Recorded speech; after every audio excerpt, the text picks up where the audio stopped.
A mí me parece que la carta a los colosenses es una verdadera joya que deberíamos todos leer y releer pausadamente, incluso en nuestra oración personal, ir saboreando esta carta, que siempre aclaro que no es una carta de San Pablo, sino que es palabra de Dios, aunque sea una carta escrita por San Pablo, por una persona concreta, por muy santa que sea, pero no son las palabras de un santo, es Dios mismo que habla con nosotros.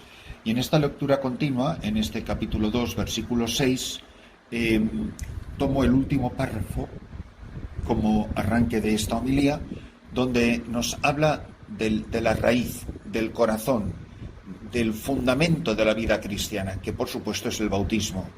Y dice él: por el bautismo fuisteis sepultados con él, y habéis resucitado con él, porque habéis creído en la fuerza de Dios que lo resucitó de entre los muertos. Yo estoy bautizado porque creo que Cristo ha resucitado. El bautismo me hace participar de la Pascua del Señor, que es su pasión y muerte, pero sobre todo su resurrección. Estabais muertos por vuestros pecados, porque no estabais circuncidados. Pero Dios os dio vida en él, perdonándoos todos los pecados. El bautismo lo borra todo, lo perdona todo, porque muero al hombre viejo y nazco a la vida nueva en Cristo. He nacido de nuevo, soy un hombre nuevo. Ya no soy esa persona de antes. Borró el protocolo que nos condenaba con sus cláusulas y era contrario a nosotros. Lo quitó de en medio, clavándolo en la cruz. Cristo en la cruz ha subido al madero cargado con mis pecados, para que yo, por el bautismo, pueda recibir la nueva vida que Él recibe en la resurrección. Él muere, yo muero con Él para resucitar con Él. Él ha quitado de en medio la acusación de mis pecados, porque con la acusación de mis pecados Él subió al madero de la cruz, clavándolo en la cruz y destituyendo por medio de Cristo a los principados y autoridades, que Satanás, que el demonio, que los espíritus de este mundo ya no tienen poder ni dominio sobre mí, que soy una persona nueva, revestida de Cristo. El mismo poder que Cristo manifestaba ante los demonios cuando Él caminaba por los caminos de este mundo y se enfrentaba a Satanás y los expulsaba sin la menor dificultad, ese es el mismo Cristo que actúa y que vive en mí. Los ofreció en espectáculo público y los llevó cautivos en su cortejo. Y empieza diciendo, ese es el final de la carta, del pasaje que hoy nos propone la Iglesia. Pero la lectura comienza diciendo: hermanos, ya que habéis aceptado a Cristo Jesús el Señor, proceded según Él. Yo soy una persona que está procediendo según Cristo. ¿Por qué he aceptado a Cristo? Puesto que habéis aceptado a Cristo Jesús el Señor, vivid como verdaderos cristianos. Permaneced arraigados y cimentados en Él, con fe firme, como os lo enseñaron a vosotros en continua acción de gracias. Es preciosa esta manifestación del poder de Dios. Y repito el pasaje porque creo que es importantísimo. Ya que habéis aceptado a Cristo Jesús. Yo de verdad he aceptado a Cristo Jesús como mi Señor y como mi Salvador. Entonces, que nos dejemos construir y afianzar en la fe que nos han enseñado y que estemos llenos de gratitud.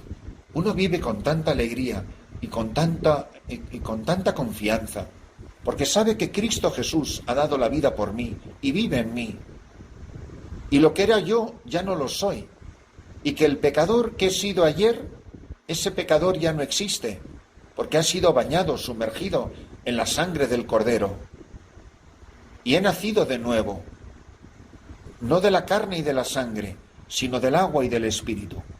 En el pasaje de hoy del Evangelio, Lucas 6:12, se nos proclama que sucedió que por aquellos días se fue él al monte a orar y se pasó la noche en oración con Dios.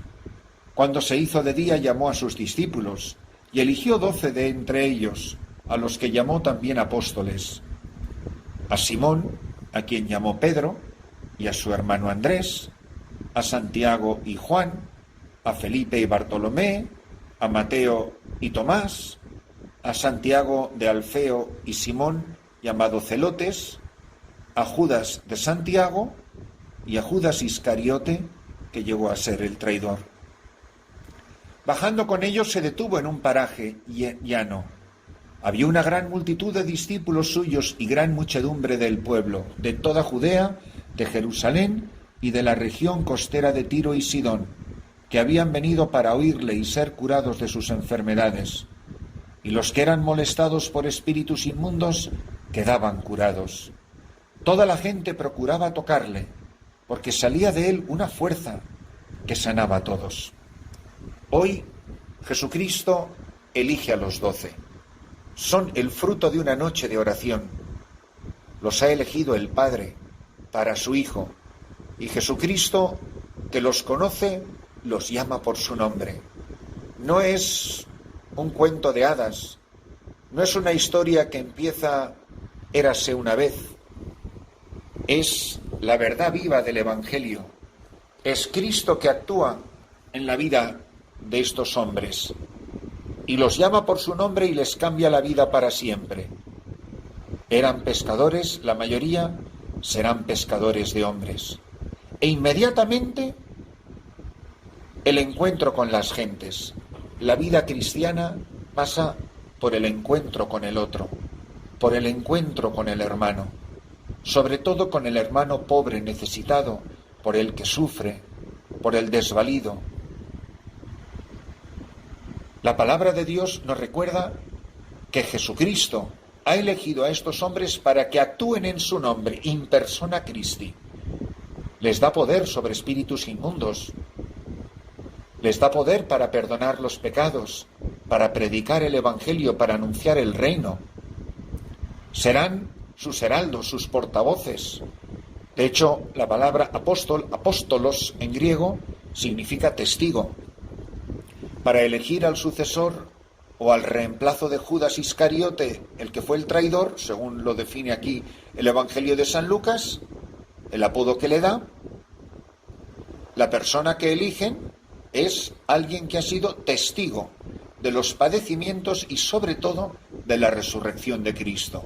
Si no eres testigo, no puedes ser apóstol. Si no eres testigo, es que no eres cristiano. Entonces Jesús les lanza a la palestra.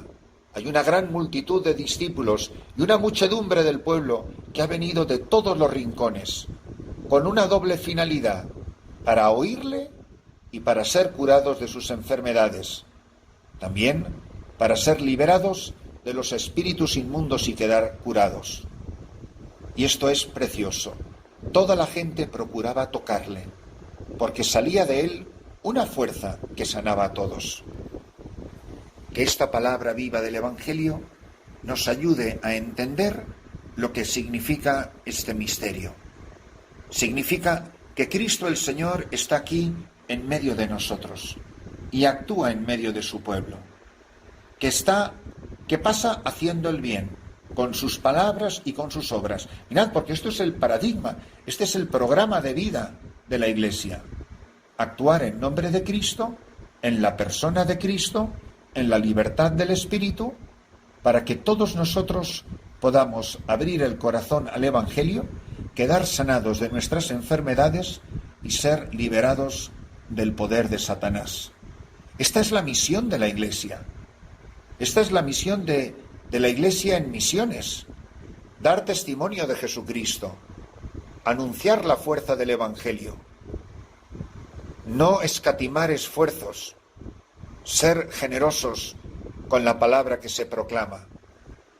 Y para nosotros, esta palabra viva es el mismo Jesucristo, que elige a los 12 de entre los discípulos y los que le acompañan y que los sigue escogiendo y eligiendo hoy. La Iglesia también hoy tiene esta misma misión. ¿Es esta la impresión que damos ante el mundo? La gente, cuando tú le preguntas a uno que no tiene ni idea, una buena persona que no tiene ni idea de nada, oye, ¿a ti para qué te parece que sirve la Iglesia? La gente tiene claro. Otra cosa es que esté de acuerdo o en desacuerdo, pero la gente tiene claro.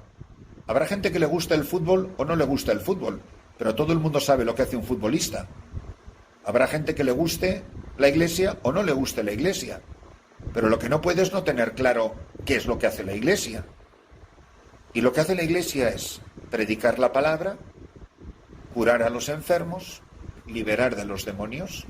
Lo hace por la predicación del Evangelio, por la celebración de los sacramentos, congregando en la unidad de la caridad al pueblo santo de Dios. Benditos nosotros, si renovados en la gracia del bautismo hemos nacido de nuevo para ser discípulos, para ser apóstoles, para ser testigos del Señor.